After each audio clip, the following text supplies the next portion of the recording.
This is Dr. B. Krishnachandra Kirti, Assistant Professor of English, Dr. BRR Government College, Jadcherla.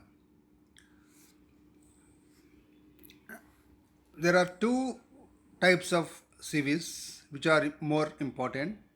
There are several types of CVs based on form, structure, and style. Of these different types of CVs, the chronological CV and the functional CV are the most important forms. In this class, let us study the chronological CV. What is a chronological CV?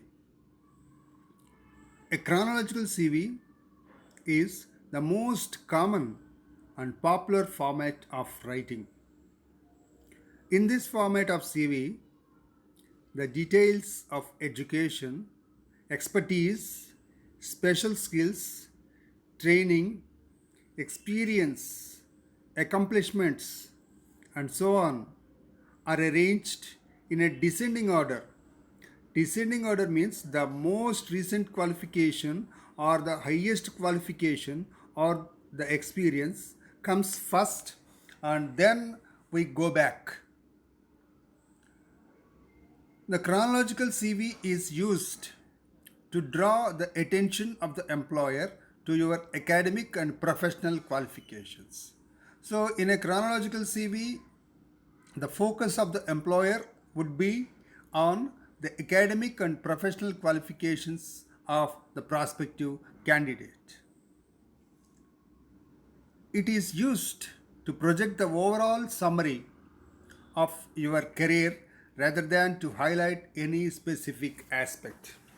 Unlike a resume, a CV in general is it covers the overall all the aspects, the overall summary of the career of the candidate rather than highlighting any specific aspect.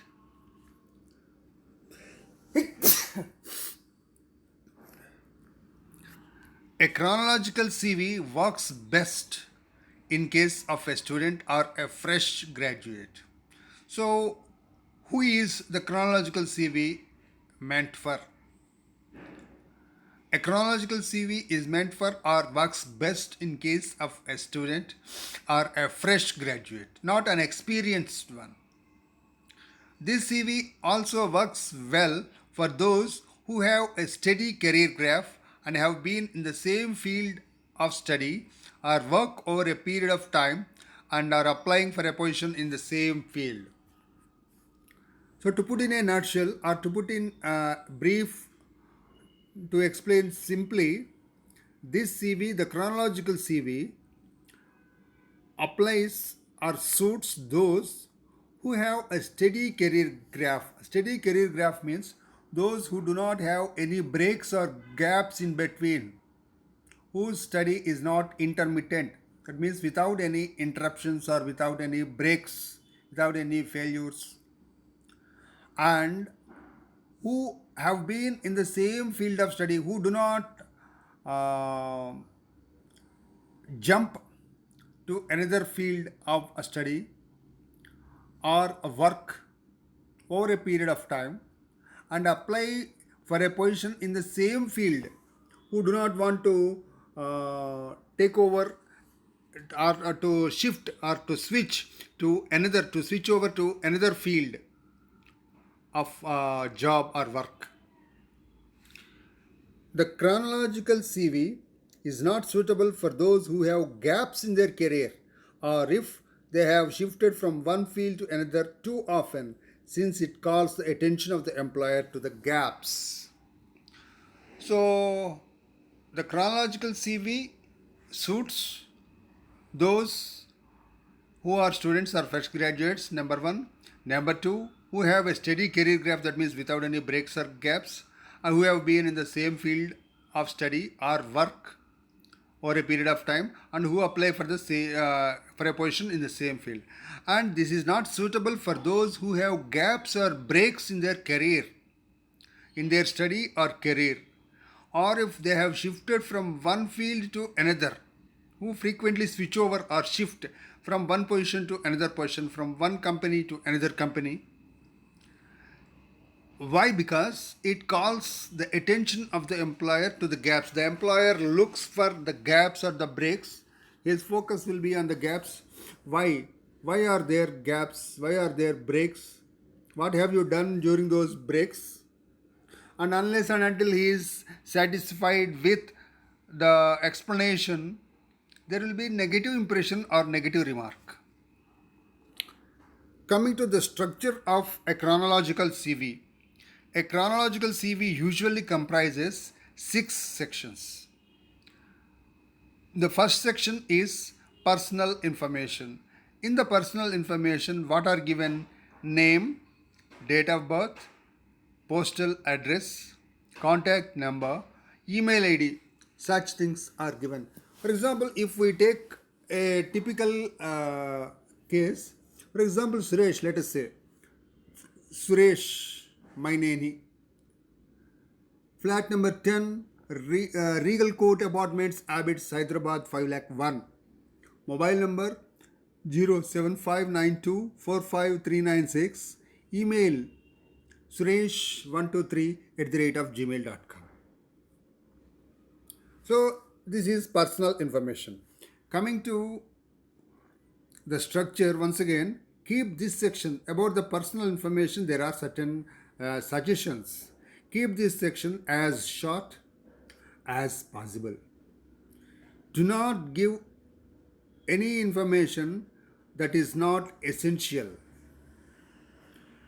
Don't specify gender, marital status, or your marital affiliations as they are not necessary. So, the suggestions, statutory suggestions are: the personal information should be as brief as possible. Inessential information should be left out, better be left out.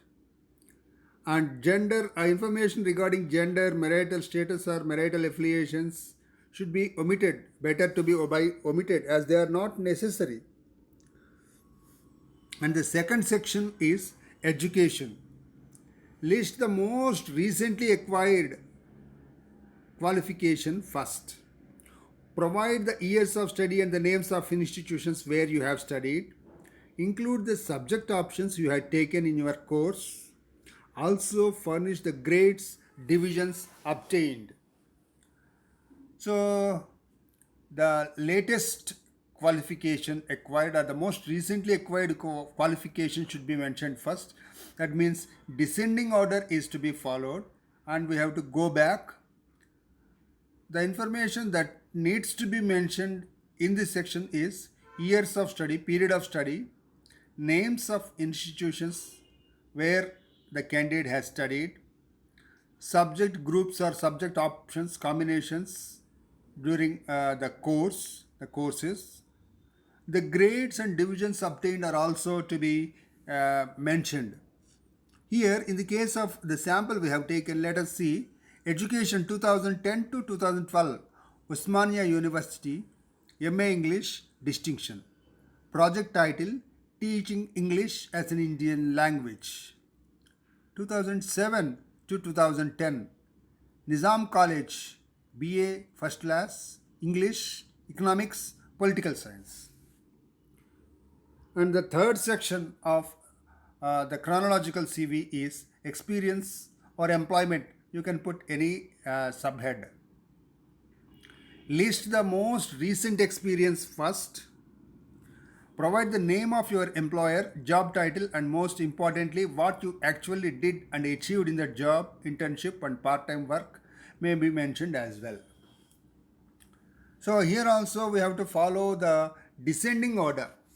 Descending order means the most recent experience or the latest job position should be mentioned first, and the name of the employer. The details to be given are the name of the employer, job title, designation, and what he actually did, roles and responsibilities discharged or executed in that particular job, internship if any, part-time work if any may also be mentioned. Let us see in the sample we have taken 2012 to present, Prime Technologies, language coordinator, So the designation is language coordinator. The name of the company or firm is Prime Technologies, and the responsibilities discharged are responsible for arranging training for fresh recruits, lead a team of 6 language trainers, successfully rolled out an online language software, organized workshops for the development of language modules. Coming to the fourth section, skills. Proficiency in languages, computer skills, or any other skill may be mentioned. So, uh, in which languages or how many languages the candidate is well versed with or, have familiarity with, and computer skills, knowledge in computer skills, working knowledge, or have any diploma or something like that, or any other skill may be made a mention.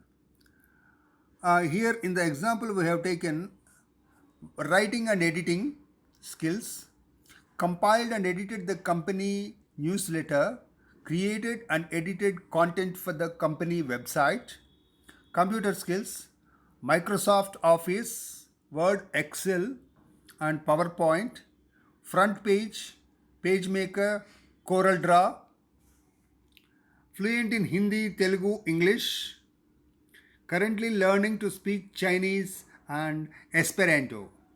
So these are the skills that the candidate has. And the fifth section is interests and achievements. Provide details that are needed and related to the work. Detail your earlier roles, relationships, responsibilities in a team, awards, honors, achievements, articles published singly or jointly. Give details of your involvement in any projects of voluntary organization. Now, here interests and achievements is an important aspect. Here, give the details that are needed and related to the work. How you think that you can fit in the position. Detail your earlier roles and relationships. What sort of roles and responsibilities are discharged by you and your team dynamics? What is your role in a team? How you coordinated? How you uh, uh, think that you fit in a team, or how you can lead a team? Awards and rewards, if any, achieved by you, honors, achievements, articles published singly or jointly in collaboration with somebody else. Give details of your involvement in any projects of voluntary organization. Have you worked in any project or any voluntary service? Have you offered ever? Have you ever offered any voluntary service, etc.? Give all those details. Active member of Hyderabad Rocks helped raise awareness about the need to protect the rockscapes of Hyderabad. Employee of the Year Award 2015-16 two times for contributing to corporate life. Best Student Prize at Usmania University 2012 for overall performance in academics and extracurricular activities.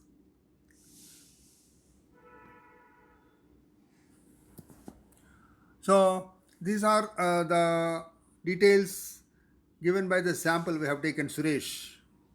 And the last section is the most important section also, we can say, of the chronological CV is references. Usually you need to give two names as references, one from your place of study and another from workplace, the place where you work, experience or education. If you don't have any work experience, if you are a fresh student or fresh graduate, give the reference of an older family friend who has known you for some time. So here two names are to be given as references who know you well, whom you know, who have a good opinion of you, who had a positive opinion of you, and who can give favorable remarks about you, who can pass on favorable remarks about you. One from your place of study and another from your workplace. If you are a fresher, give the reference of an older family friend who has known you for some time, for quite a long period. Make sure that the references are informed. Inform the references whose names you have mentioned in your CV well in advance, and take their willingness and confirm that they have a positive opinion of you. In case the employer seeks their opinion about you, they should pass on favorable remarks. Give their addresses, contact numbers, and email IDs. And here, in the case of Suresh, Miss Sonia Mirja, Head HR and Training, Prime Technologies, Hyderabad, 5,32. Mobile 07040555544. Email mirjas@gmail.com. Professor M.S. Rao, Head Department of English, Usmania University, Hyderabad, 5,07. Mobile 07181827111. Email msrao@email.com.